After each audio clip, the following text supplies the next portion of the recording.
हिजाब में लपटी Muslim girl मुस्कान ने जो किया, क्या उसका नारा जो उसने दिया अल्लाह अकबर, क्या ये पूरा एक प्रायोजित कांड था?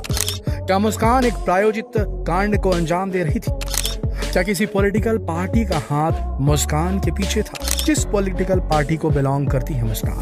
किस पावरफुल अफसर का दम था मुस्कान के पीछे, जिसकी बदौलत एक अकेली बुर्का पहनी लड़की ने 12 से भी ज्यादा 2 दर्जन से भी ज्यादा भगवा रुमाल डाले लड़कों के सामने जो कह रहे थे जय श्री राम जय श्री राम जय श्री राम, उनके सामने खड़े होकर अकेले ही अल्लाह अकबर का नारा बुलंद कर दिया। कौन था मुस्कान के पीछे?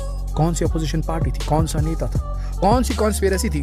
कौन था उसे स्पॉन्सर करने वाला? अगर आप ये सोचते हैं कि इसके पीछे किसी की साजिश थी, मुस्कान ने जो अल्लाह अकबर का नारा बुलंद किया इसके पीछे किसी पॉलिटिकल पार्टी की साजिश थी, किसी अपोजिशन पार्टी की साजिश थी, तो आप गलत होंगे दोस्तों। और मुस्कान का लगाया गया अल्लाह अकबर के नारे को अगर आप कट्टर इस्लामिक पंथ से जोड़कर देख रहे हैं तो 1 मिनट ठहरिए और सोचिए क्या करेगी वो लड़की जब उसे 12 से ज्यादा लड़के घेर लें। और ऐसी स्थिति में भी वो लड़की अगर खड़े होकर अपने ईश्वर को, अपने इष्ट देव को याद कर रही है तो इसमें क्या बुरा है? जब वो घबरा जाती है तब वो अल्लाह अकबर का नारा लेती है, इसमें क्या बुरा है? आप ही बताइए, कौन गलत था यहाँ?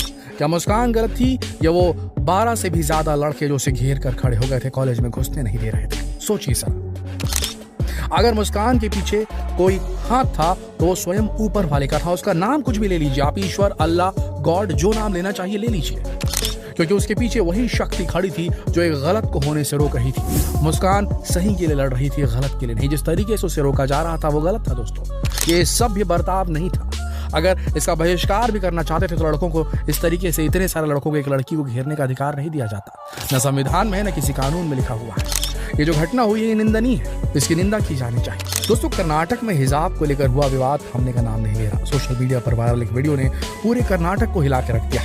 हिजाब गर्ल की पूरी कहानी यहाँ सुनिए आप। घटना की शुरुआत कर्नाटक के उडुपी जिले के मणिपाल में महात्मा गांधी मेमोरियल कॉलेज से हुई। सबसे पहले उस इंसिडेंट्स को समझिए जिसकी वजह से पूरा विवाद हुआ। मुस्कान जो बीकॉम 2nd ईयर की छात्रा है, उस वक्त अपने घर से कॉलेज के लिए निकली। एग्जाम आने वाले थे, इसलिए उसे अपना असाइनमेंट सबमिट करना था जो जरूरी था उसके लिए। जब वो कॉलेज के गेट पर पहुंची तो लड़कों के ग्रुप ने उसे कॉलेज के गेट पर रोक लिया। उसे कहा कि वो हिजाब पहनकर कॉलेज के अंदर नहीं जा सकती। मुस्कान ने उनसे रिक्वेस्ट की उसे अंदर जाने दिया जाए, नहीं तो एग्जाम के लिए अपीयर नहीं कर पाएगी, उसे सबमिट करना है असाइनमेंट। लेकिन वो लोग कुछ सुनने को तैयार नहीं थे। उन्होंने मुस्कान से कहा कि अगर उन्हें हिजाब पहनना है तो अपने घर जाके वापस पहने, कॉलेज में हिजाब पहनकर जाने की परमिशन नहीं है। मुस्कान किस तरह उनसे बचते बचाते कॉलेज के अंदर आई और उसने सोचा कि किसी तरीके से वो क्लास तक पहुंच जाए। लेकिन इस बार 2 दर्जन से अधिक लड़के ग्रुप में घेर कर उस लड़की को घेर लेते हैं, अपने गले में भगवा रुमाल डाले हुए जय श्री राम के नारे लगाते हैं। मुस्कान ये देखकर घबरा जाती है। उन लोगों ने मुस्कान को धमकाया कि वो बुर्का उतार दे वरना वो उससे कॉलेज में नहीं आने देंगे। मुस्कान से पहले भी ये लोग 4 और लड़कियों के साथ ऐसा सलूक कर चुके थे और लड़कियां वापस जा चुकी थी, लेकिन मुस्कान डटी रही। उन्होंने मुस्कान को डराने की बहुत कोशिश की, लेकिन मुस्कान डरी नहीं। उसने वहीं खड़े होकर अल्लाह अकबर का नारा लगाना शुरू कर दिया। उसकी हिम्मत देखकर एक बार तो लड़के भी घबरा गए। बाद में इस घटना के बाद जब मुस्कान से पूछा गया कि उसमें इतनी हिम्मत कहां से आई, उसने ऐसा कैसे किया, क्या उसके पीछे किसी पॉलिटिकल पार्टी का हाथ है? इन सवालों के जवाब में मुस्कान ने मुस्कुराकर क्या कहा जानते हैं आप? वो एक आम लड़की है, उसके पीछे किसी पॉलिटिकल पार्टी का हाथ नहीं, ना ही राजनीति से उसका दूर दूर तक कोई नाता है। रही बात अल्लाह अकबर नारा लगाने की, तो जब वो परेशान होती है या उसे डर लगता है तो अल्लाह को याद करती है। ऐसा कोई भी करेगा, जब भी कोई परेशानी में रहेगा वो यही करेगा, अपने ऊपर वाले को याद करेगा, अपने ईश्वर को याद करेगा, नहीं तो और किसे याद करेगा? आप जरा सोच के देखिए। लेकिन मीडिया में उसका भी मुद्दा बना दिया गया दोस्तों। ये हाल है हमारे देश का। उस लड़की ने कहा जब वो घबराती है तो अल्लाह को याद करती है, उससे उसे हिम्मत मिलती है। उसका कोई गलत मकसद नहीं था, वो बस अपने खुदा से मदद मांग रही थी। मुस्कान ने यह भी बताया कि जो लड़के उसे परेशान कर रहे थे वो उसके कॉलेज के छात्र तक नहीं थे। तो प्रायोजित मुस्कान थी या वो लड़के जो बाहर के थे और उस कॉलेज में सिर्फ ये प्रोपेगेंडा फैलाने आए थे, उस कॉलेज में सिर्फ प्रोटेस्ट करने आए थे? बताइए दोस्तों, कौन था प्रायोजित और किसने प्रायोजित किया था? क्या मकसद था और चुनाव कितने करीब हैं? इन सारे सवालों के जवाब आपके पास पहले ही हैं।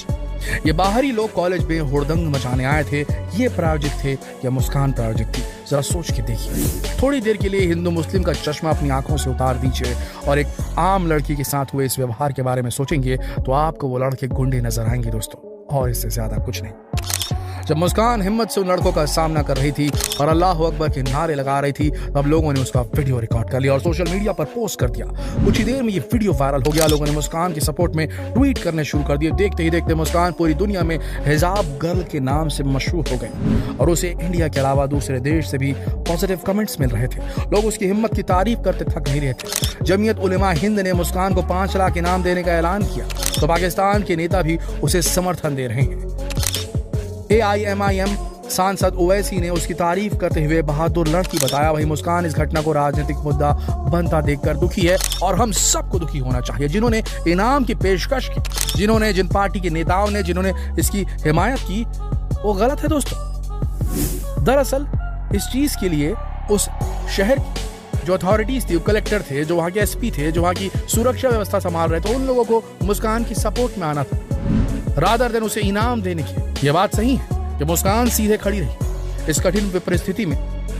जब लड़के उसे बदतमीजी कर रहे थे, उसे जाने से रोक रहे थे, वो सीधी खड़ी रही, उसके उसे इनाम मिलना चाहिए, लेकिन पॉलिटिकल पार्टीज की तरफ से नहीं, वहां की अथॉरिटीज की तरफ से। ये राजनीतिक जो मुद्दा बनाया जाता है चीजों का, ये बेहद गलत है, ये बेहद गलत है। पाकिस्तान को इस मामले में नाक घुसेड़ने की आजादी नहीं है। यह हमारा देश है, हमारे देश का मुद्दा है, हम इसे सॉल्व करेंगे। इस देश का हिंदू हो चाहे इस देश का मुस्लिम हो, वो आपस में बैठकर इस मुद्दे को सॉर्ट करेगा। इसके लिए ऐसे लोगों को, राजनीतिक पार्टी के लोगों को इनाम देने की उस लड़की को जरूरत नहीं है। उस लड़की को सहारा मिलना चाहिए, उस लड़की को सपोर्ट, प्रोटेक्शन मिलना चाहिए वहां की अथॉरिटीज के द्वारा, जिस शहर में वो रहती, जिस शहर की वो बाशिंदी है, जिस शहर की वो नागरिक है, जिस देश की वो नागरिक है। दोस्तों जान लीजिए इस विवाद की असली वजह क्या है। उडुपी में 1 जनवरी को सरकारी प्री यूनिवर्सिटी कॉलेज में 6 मुस्लिम छात्राओं को कक्षाओं में जाने से रोक दिया गया। ये सभी छात्राएं हिजाब पहनी हुई थी। कॉलेज प्रबंधन ने प्रतिबंध लगाने के पीछे नए यूनिफॉर्म लॉ का हवाला दिया। ये मुद्दा अब उडुपी के अन्य सरकारी कॉलेजों में भी फैल चुका है। कुंद्रापुर कॉलेज की 28 मुस्लिम छात्राओं को भी हिजाब पहनकर कक्षाओं में शामिल नहीं होने दिया गया। इसके बाद ये कई छात्राएं हिजाब पर प्रतिबंध लगाए जाने का विरोध कर रही है। इस विवाद के चलते पूरे कर्नाटक में हिजाब और भगवाधारी आमने सामने आ चुके हैं। मामला हाई कोर्ट में है। सरकार कर क्या रही है समझ में नहीं आ रहा। ये बहुत निंदनीय मुद्दा है। हिजाब को लेकर मुद्दा बनाना एक निंदनीय मुद्दा है। राजनीतिक साजिश ये है और कुछ नहीं। चुनाव ही सबसे बड़ी साजिश होती है। कुर्सी का खेल ही सबसे बड़ी साजिश है, जिसके तहत आम जनता पिसती है और कुछ नहीं। अगर आप वाकई में सच्चे हिंदुस्तानी हैं तो सही के लिए खड़े रहिए, न इस्लाम के लिए खड़े रहिए, न हिंदुत्व के लिए खड़े रहिए, एक हिंदुस्तानी के लिए खड़े रहिए। याद रखिए इस बात को।